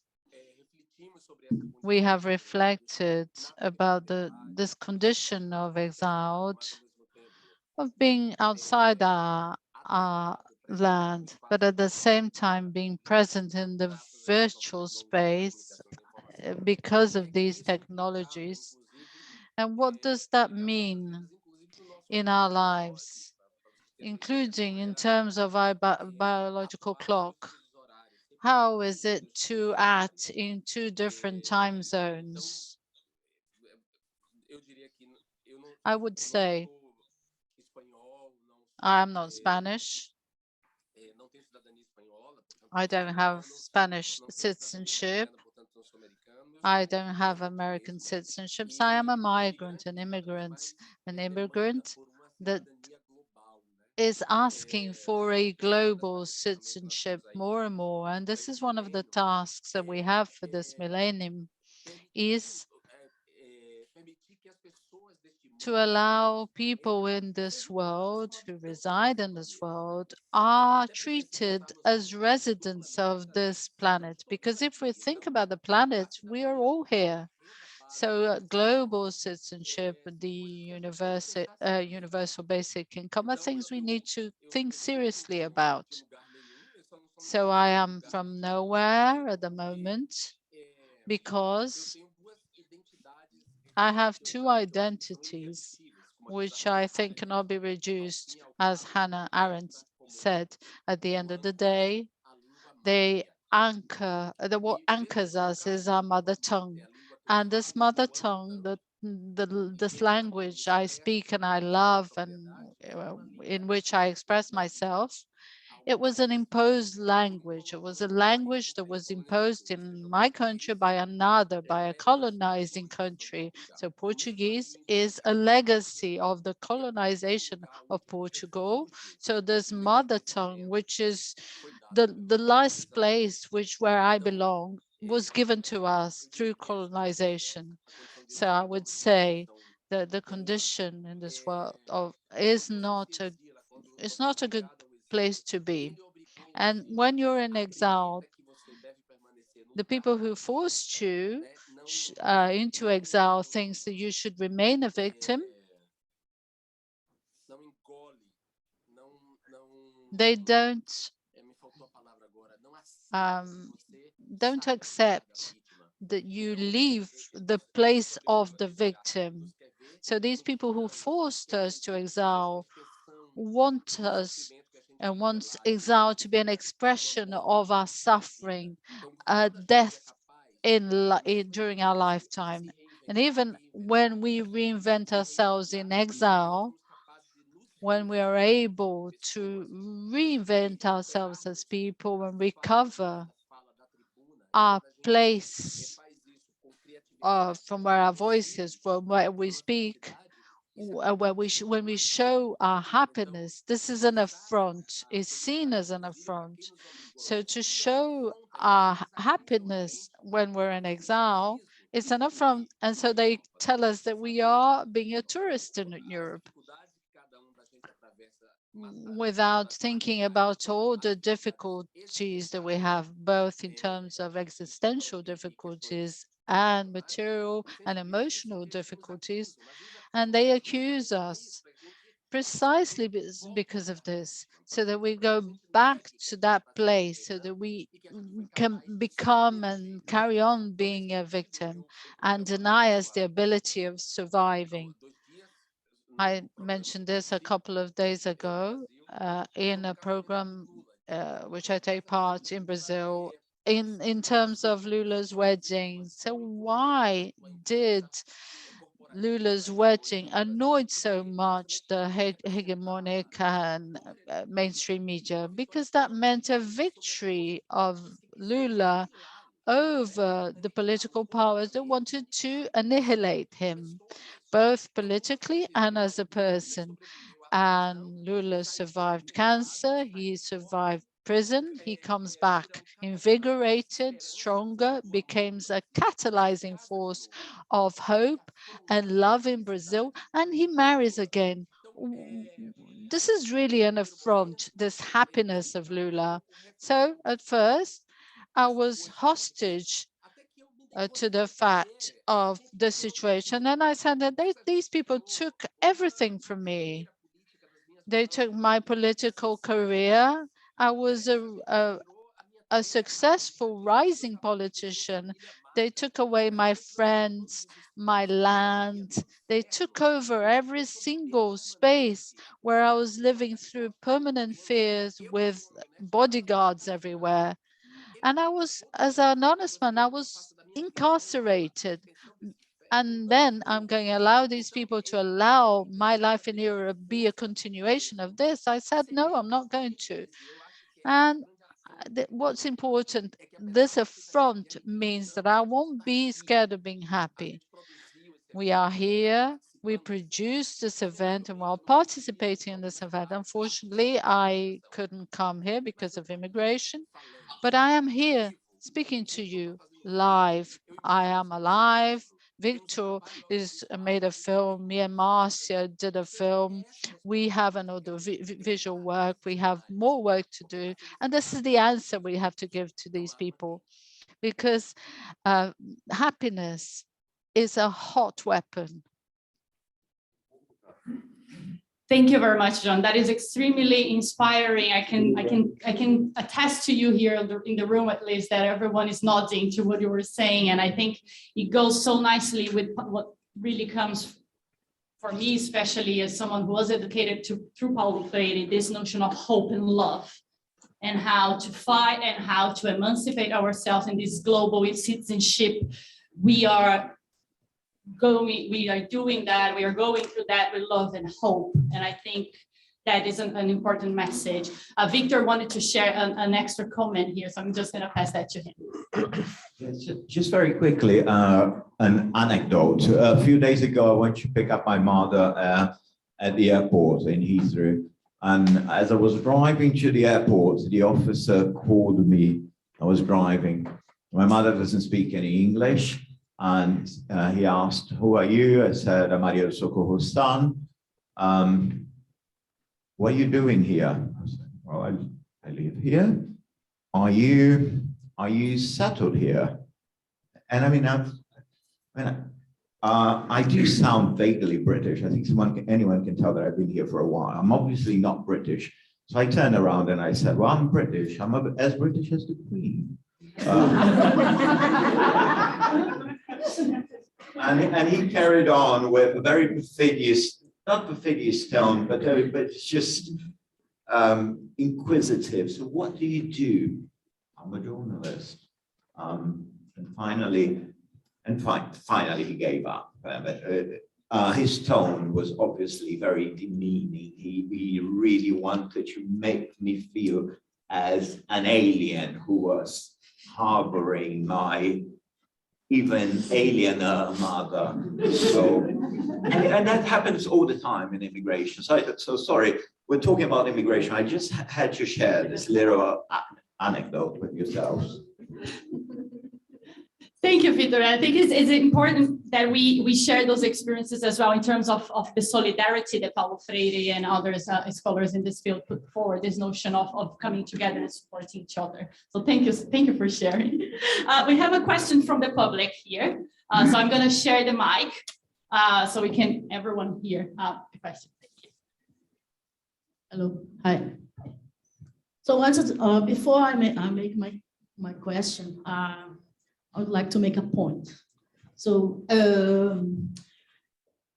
we've been talking about fake news, and we know that the owners of the platforms of fake news, they are rich and they making money. And the people who lie to make wars also are like Tony Blair. They are afraid. But unfortunately, a journalist who told the truth, who showed the world the truth. It's rotting in a British prison today. And I'd like to remind you that Julian Assange is about to be deported to the US. And I, as an activist, would like to ask everyone to sign petitions and do whatever you can do for Julian Assange, because he is actually the opposite of fake news. So that's my point I'd like to make. So, and then I would like to make a question, because it's good that Vitter mentioned about the anti-capitalism movements, and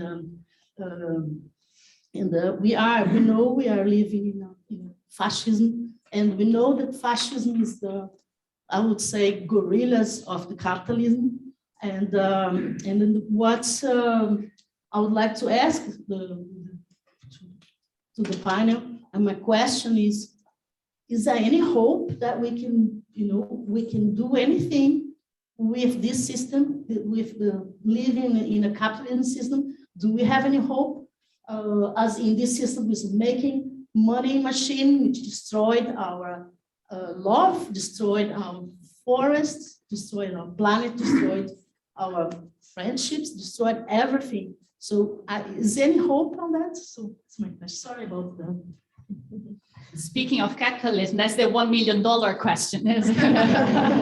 So I don't want if Jean, if you want to come first just for a change, or can we do that, Jean? If you want to come first, if that's all right. Eu posso começar. Yes, I can start. Okay, not a problem. There is something. There's a whole mythology of hope. Hope is the last of our human feelings that was in the Pandora box. When we opened Pandora box and it was closed immediately, then we had hope that stayed there when all the bad things of the world left. Hope is something we wait for. It's the word itself in Portuguese, to have hope is to wait. So I have waited less in my life. I was much more active. I was far more of an activist. I waited a long time. I waited for food that never came. I waited for toys, or hoped for toys that never came. And I waited for a long time, or hoped for things, and I just found out that unless we fight, things never come. So more than hope against neoliberal capitalism, there's an action, there's political activism. We need to rescue dignity of politics, and not only of representative politics, but other forms of politics, like this one we're doing today. We need to express solidarity. We need to be an activist, and that means that we will be a little bit annoying. People don't like activists because they have this annoyance, which is always reminding people that things are there. So we need to have activism that with problems that are common to us, especially people who have children, nephews, grandchildren. This is work, because this is empathy. What sort of world do I want to leave people, and what people do I want to live in the world? So if our worry is, I love my children, I want to leave a better world, so we need to engage with a better world. Your child will be much better in a world if he's gay, a lesbian, or trans, and is able to express their own sexual orientation without dying. Then the world has to be a tolerant world, where if he is one of these things, he can live without dying, or she can live without dying, because perhaps my child might not be the standard hetero person. So if I'm an immigrant, or the son of an immigrant, and I live in another country, and I may be a person of color, then I have to combat racism, because the world I'm going to live for my children has to be a world that is not a racist world, where the police is unable to distinguish my child from a delinquent because of the color of their skin. So if you want somebody to express their religion, you need to live in a world where you have religious tolerance, where the hegemonic religion doesn't stop people being that other. So if you want to have water in the world, you have to fight against the privatization of water. So more than hope, we need to start working and fight. And why am I fighting? I never sit down and go and rest, because I have always needed to act in my life to have that which was denied to me, but not to God.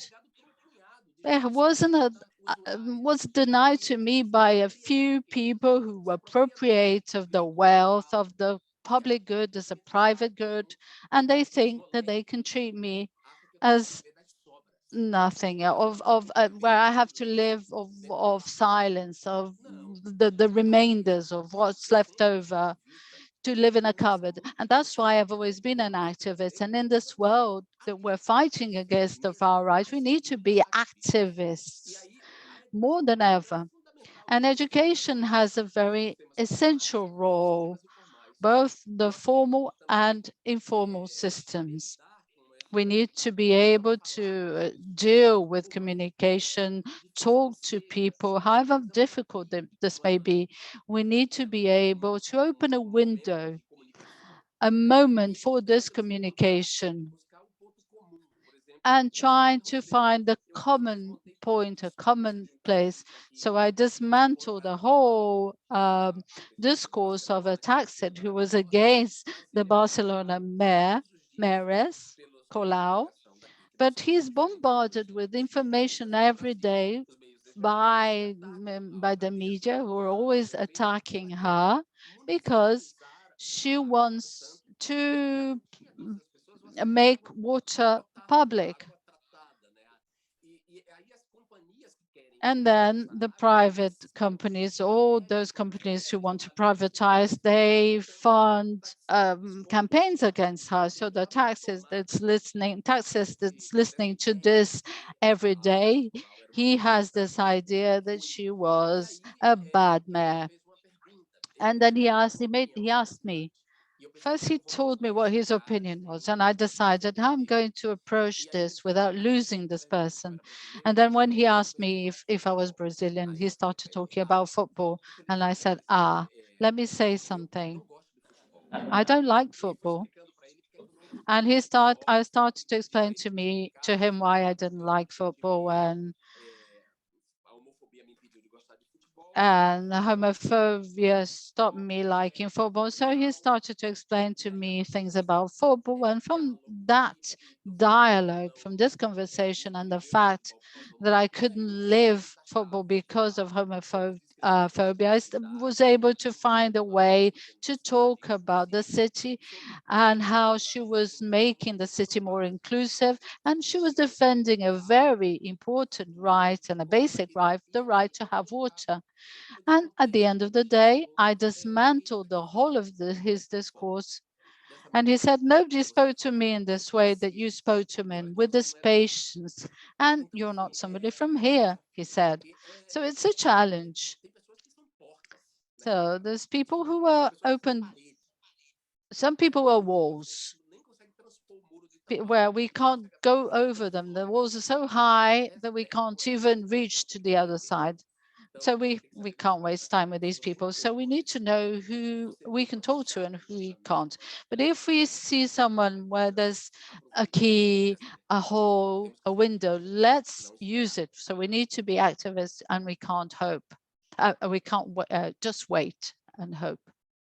Thank you, John. That was actually such a comprehensive take into this that I was informed here that you answered a lot of the questions we had on the Zoom chat as well. So that's very brilliant. And it actually reminded me when you mentioned this notion of being an activist and this social political education, which is something that is being dismantled in educational systems across the world. Vitter mentioned the notion of preventing teachers here in the UK from engaging with anti-capitalist teaching. That was related to the Black Lives Matter movement. That was related to the Extinction Rebellion movement. That was put into place to prevent teachers and their students in their classrooms from engaging with that kind of social political learning and social political action. Section 28. Exactly, Section 28 as well. They were put in place to prevent people, teachers, students, their communities from developing that social political learning and that social political learning that is necessary for acting.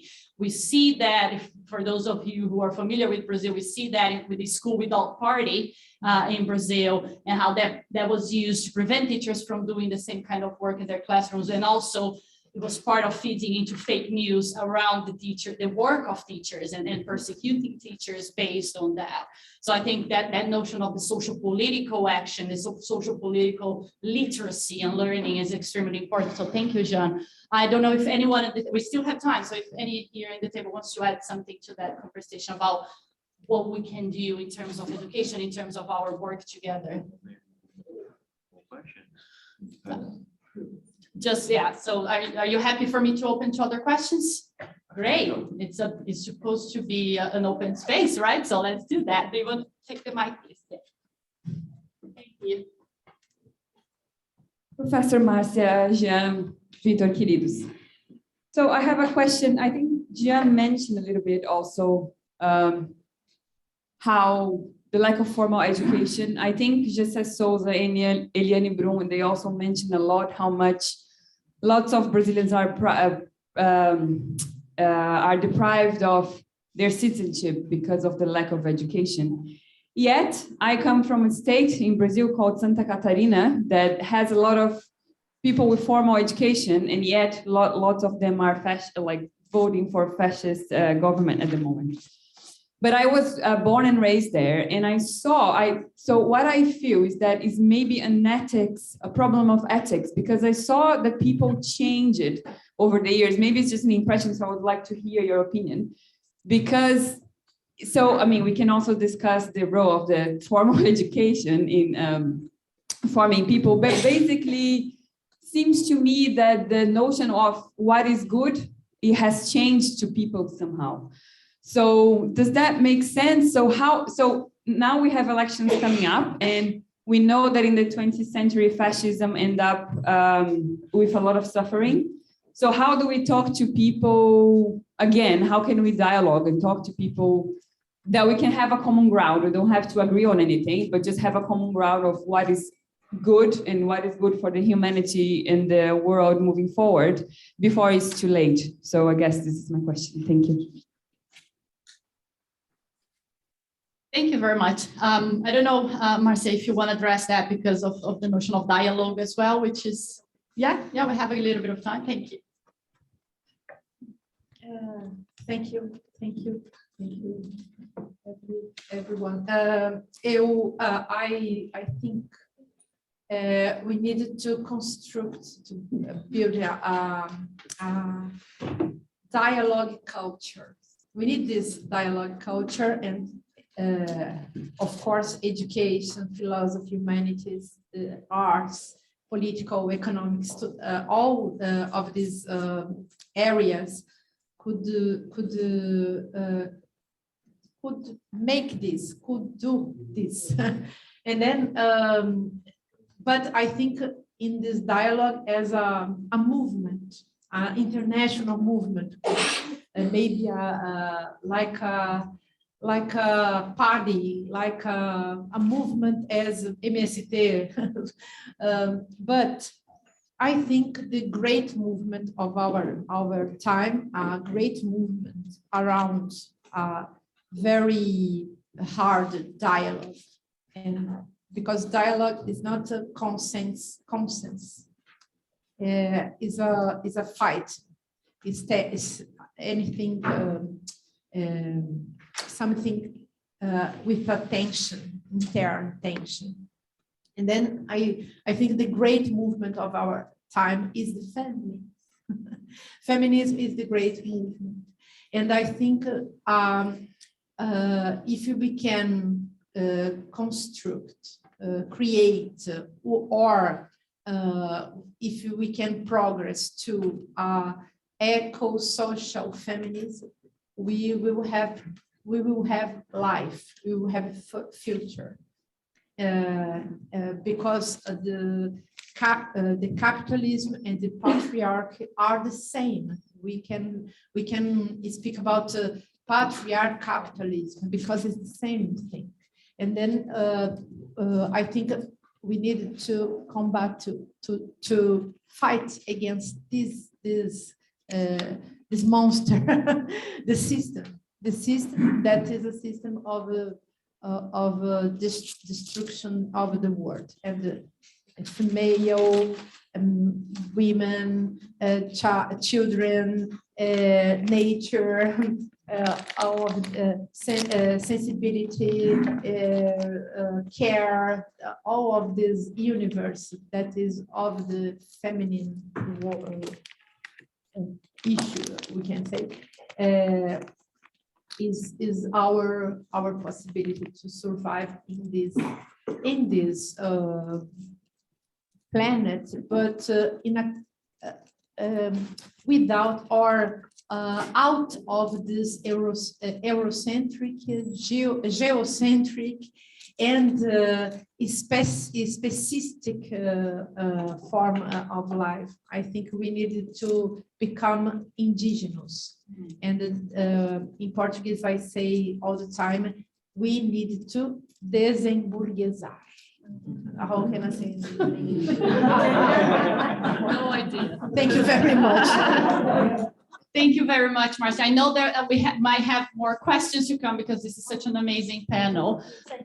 But I'm conscious of time, and I know there were some questions on Zoom that were actually answered now. And just to let people on Zoom know that the questions that were not addressed, we are going to address them soon as well via other means. And I want to thank everyone for joining us, everyone on Zoom as well. But most importantly, I want to thank the panel who were very generous with their contributions, their ideas, and their movements of hope and action with us today. I think we need that. I think we need that kind of sharing. We need that kind of these kinds of spaces where we feel where we can come together and not just talk theoretically, but also think about ways of coming together and building something for us. So thank you very much, Márcia. Thank you very much, Vitter. Thank you very much, Jean, for your amazing generosity for sharing that. We know that those topics are very, very complicated topics, very difficult topics. Thank you, Jean. Everyone is saying, is high-fiving you as well as a way of thanking your participation. And to everyone here, thank you so much for being so positive and so generous. We know that these are very difficult conversations to be had, but we need those spaces where we can come together and talk. And I suppose that this can be a starting point for a lot of us thinking about the roles that we might have in our work. So thank you, everyone. I just want to open the floor very briefly for a message from Anna, from CUBS. Anna, where are you? Can I see you? There is something on my agenda that is called surprise at the end of the event. So why? I'm not sure. I don't know. It's a surprise for me. So I'm just going to open that to Anna, and she might be able to explain what that surprise might be. Okay, Alex will start. Okay. So what we would like today is, as Brazilian society, we are very honored to some Brazilian scholars and people come to this city also to share our knowledge, our culture, and our understand about the world. So I would like to invite people from CUBS, from the Brazilian Society, Tamara, Beatriz, Iago, and Beatriz, Ana Maria is going to talk about an award that we start today, like honor those people who are coming to our city, because it's our city now. And Anna is going to talk about this idea and why is the name of this special prize. Hi again. So basically, CUBS, we introduced this award called the Sabia Award. The name Sabia. Sabia is a songbird and also the national bird of Brazil. It also a reminder that our wildlife and natural world in general is under threat as their habitats are being destroyed. Sabia is also a song composed by Tom Jobim and Chico Buarque in 1968, and is about exile during dark times in Brazil's history, and how one in exile misses their home country and hopes for brighter days, hoping to come back. Márcia, Jean, and some others are currently in self-exile as Brazil is once again experiencing dark times in the last years that gained force since the removal of President Dilma Rousseff and the following elections. We, Brazilians in Cambridge, were not in exile, we're just students, but we share some feelings of exile as we are far from our loved ones, which was worse during the pandemic, and concerned about the future of our country. In different ways, we are doing our part in hope to see our country flourish again and leaving behind those dark times, these tempos tenebrosos. This award, the Sabia Award, is a homage to you, Márcia, who has been fighting for a better Brazil. Sorry, I get emotional. And that we hope to find when we return.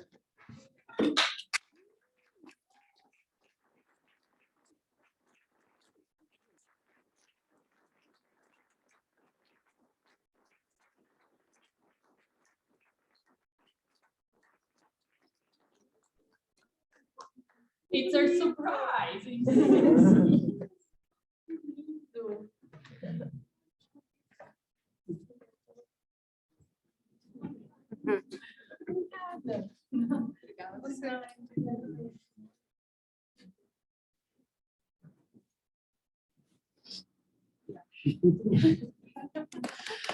Thank you, everyone, once again for coming. Thank you, Márcia. Thank you, Vitter. Jean, thank you, wherever you are. And thanks to the tech team who stayed behind. I'm sure there's some kind of celebration happening somewhere. So you're, of course, more than welcome to come. And thank you again. Have a good night. Stay safe. Thanks, everyone.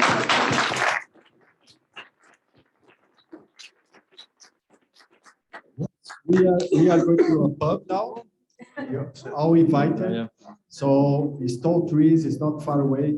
So let's have some drinks and some fun with jazz band and with a very good Brazilian singer, Leila Lopes.